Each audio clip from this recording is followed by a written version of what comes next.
Okay, GCSE students, that's Year 10 and Year 11, of course. Today I'm going to be talking about a very important battle in the First World War that you need to know about for your Year 10 exam and your GCSE Year 11. That is the Battle of the Somme. The Battle of the Somme. Crucial battle in the First World War that you need to know about. I'm going to fly through as much information as I can in, well, hopefully under 10 minutes, might be a little bit longer, but I'm going to try and keep it as concise as possible, but also as detailed as possible. So, as I put here, the Battle of the Somme begins on the 1st of July 1916, doesn't end until the 13th of November 1916, so 4.5 months.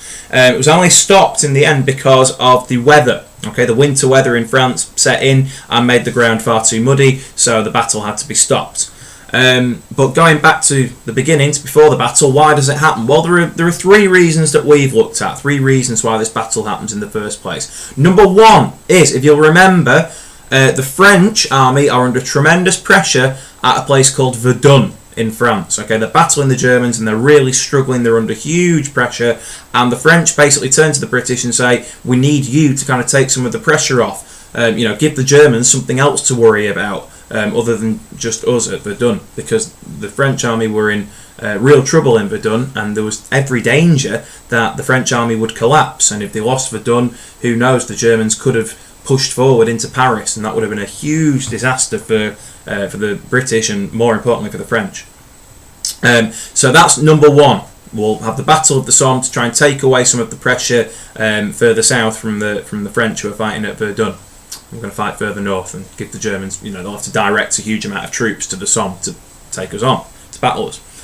That's one reason. Number 2 is, if you'll remember as well, the British Expeditionary Force, the British Army, had pretty much been wiped out by the summer of 1916, and Britain has been relying on volunteers who they've recruited back home. Now these volunteers are fully trained up and they're ready to fight. So Haig, who I'll come on to in a minute, really wants to make use of these volunteer soldiers because, as I say, they're ready to fight now. Third, Haig, again, I'll talk more about him in a minute. Haig also believed in something called the War of Attrition. Okay, now what that means is it's basically the wearing away of the enemy. Okay, we're going to wear down the German army.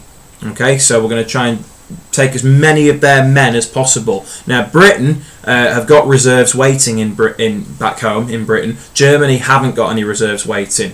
They've got half their army fighting the Russians and half their army fighting the British and the French. So the Germans really can't afford to lose that many men, whereas Britain can to an extent.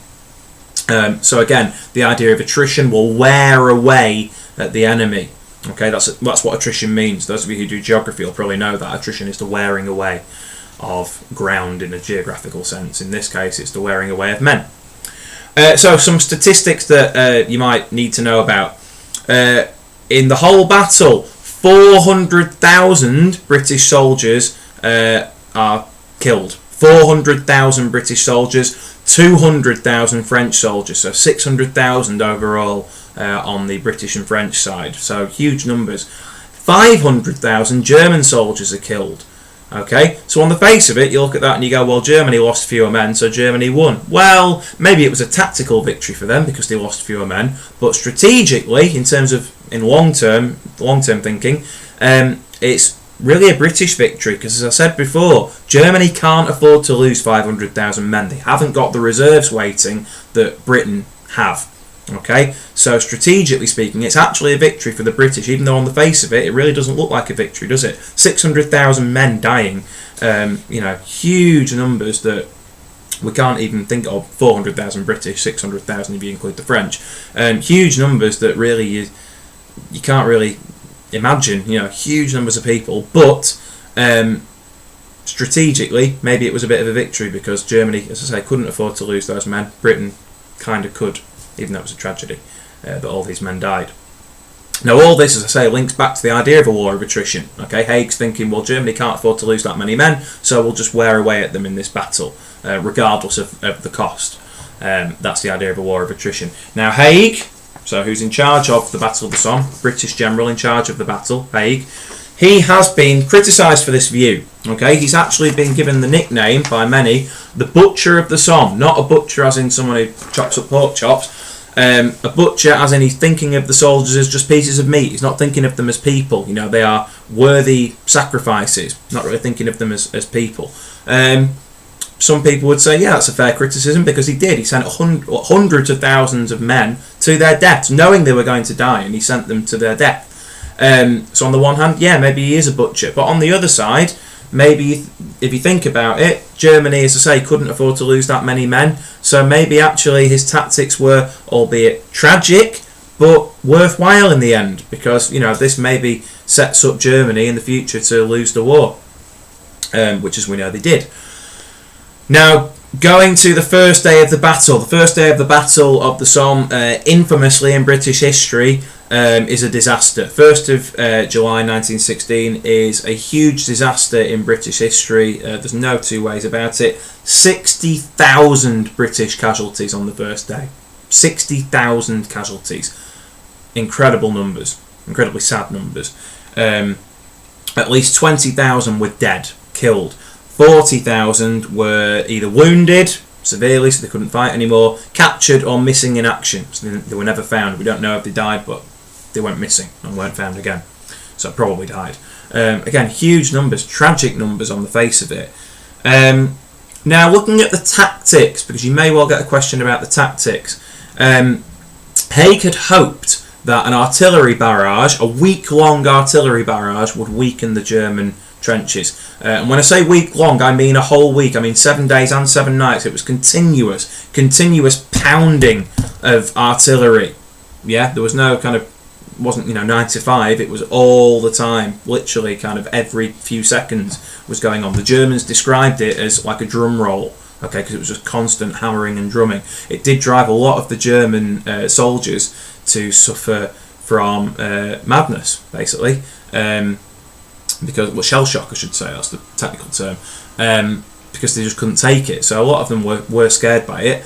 But as we've looked at in lessons, it didn't work as Haig intended. So the idea is we're going to pound them and pound them and pound them for a whole week. That will weaken the German trenches so much that then our 120,000 soldiers who went up on the first day, went over the top on the first day, they can just walk across no man's land into the German trenches and take control of the German trenches, because there'll be no troops left, or there'll be very few troops left, and those who are left can be picked off by our soldiers. The German lines will be completely flattened and easy, walk in the park, piece of cake, literally a walk in the park, because he told them to walk.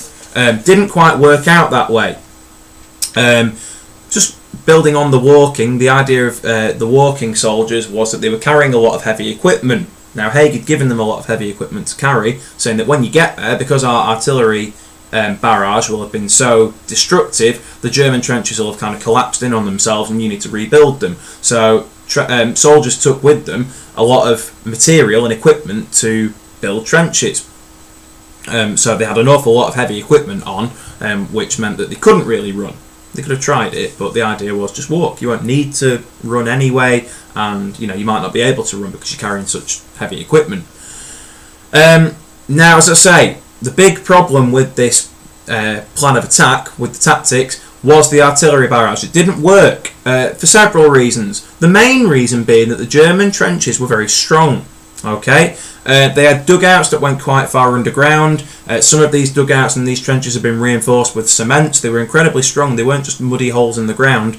They were sophisticated and strong. Okay, and the British were unaware of that, or Haig was unaware of that anyway. Also, another problem was most of the shells used in this barrage were shrapnel shells. Okay, now there are two really main kinds of shells used in the First World War by the British anyway. There are high explosive shells that explode on impact, so they go up in the air, they come down, and when they hit the ground, that's when they explode. They do an awful lot of damage, okay, destructive damage to structures, okay, and people, of course. Shrapnel shells worked best on soldiers, really. More men died in World War I from shrapnel shells than from any other method, bullets or bayonets or what have you. More men died from shrapnel injuries than any other. Shrapnel shells, if you don't know or need reminding, are shells that go up in the air and are timed to explode in the air. So as they're coming down above the trenches, they will explode, and inside the shells are lots of tiny little metal balls that get incredibly hot because of the explosion, and they fly down into the body of soldiers because they're red hot bits of metal, and will work like bullets. They'll go straight through you and injure you and kill you in many senses, in many occurrences. So most of the shells used in this artillery barrage were shrapnel shells. So as I said before, they work best on men. They don't work that well on structures, on flattening structures, on flattening trenches. So that wasn't the best idea. Some high explosive shells were used, but most of the shells used were shrapnel shells, which really are the wrong kind of shells to use, as I say, on structures. So many Germans survived in their well-protected trenches, and they had plenty of time, once the barrage had stopped, to get out of their dugouts and then set up their defences, set up the machine guns, which, as we know, were deadly, okay, especially for soldiers who were just walking into it. It was, an absolute whitewash, really. A tragic whitewash of British soldiers.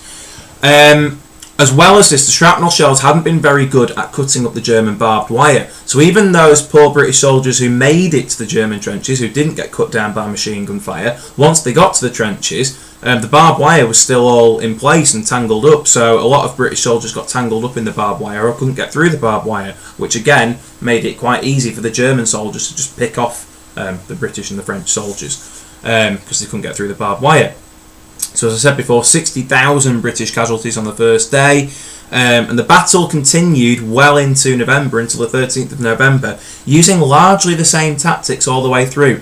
Now there were some small successes. For instance, on the 22nd of July 1916, forces led by another general, General Rawlinson, who was just underneath General Haig in terms of superiority. General Rawlinson led his troops fighting a specific target. So not just the whole line of trenches, just one specific area. And in that instance, they managed to take 3 miles of German trenches, which is a huge victory. So there were some small victories in this battle, but using largely the same tactics, those tactics that have been criticised of General Haig, largely there wasn't that much success in terms of ground gained over the 4.5 months. The Battle of the Somme is also notable for the first ever use of tanks in warfare, not just in the First World War, ever. Okay, so the first tanks ever used in warfare were used at the Battle of the Somme. They were used in September 1916, and they scared the Germans. The Germans did not know what these things were. These loud, big metal objects moving towards them. They didn't look like cars, with guns, and as I say, they were making a huge loud noise. Many of the Germans were scared and actually ran away from the tanks. However, they were quite unreliable. Most of the tanks actually broke down. So limited success there. Yes, they scared a lot of the Germans, but many of them broke down, so they weren't that effective. So in summary, if I could summarise the Battle of the Somme in 4 or 5 points, massive loss of life on both sides. 600,000 British and French, 500,000 Germans. The Germans had been, by 13th of November, they had been pushed back slightly, but not a great deal. However, of course, they had lost a huge number of their army. 500,000, 500,000 men had been lost. So in that sense, it was a bit of a British victory, and it had, quite importantly, helped the French. It had relieved the French at Verdun. So the French army did manage to stay intact. So as far as the aims at the start of the war went, at the start of the battle, sorry. Well, all of those aims were met. The new volunteers got some experience, although of course many of them died. The French were relieved at Verdun, and in terms of the war of attrition tactic, it worked because 500,000 Germans were killed, and Germany couldn't afford to lose that many. Whether, of course, you think Haig was a butcher or not is for you to decide. But that is the Battle of the Somme of 14 minutes, so not quite 10 minutes, but never mind. That is the Battle of the Somme in as little time, in as much detail as I can, but make sure, as usual, you are revising properly. Use your textbooks, exercise books, Year 10, history help every Tuesday, and I hope that has helped you out and helped you understand the Battle of the Somme a little bit more, and stay tuned for more videos coming soon.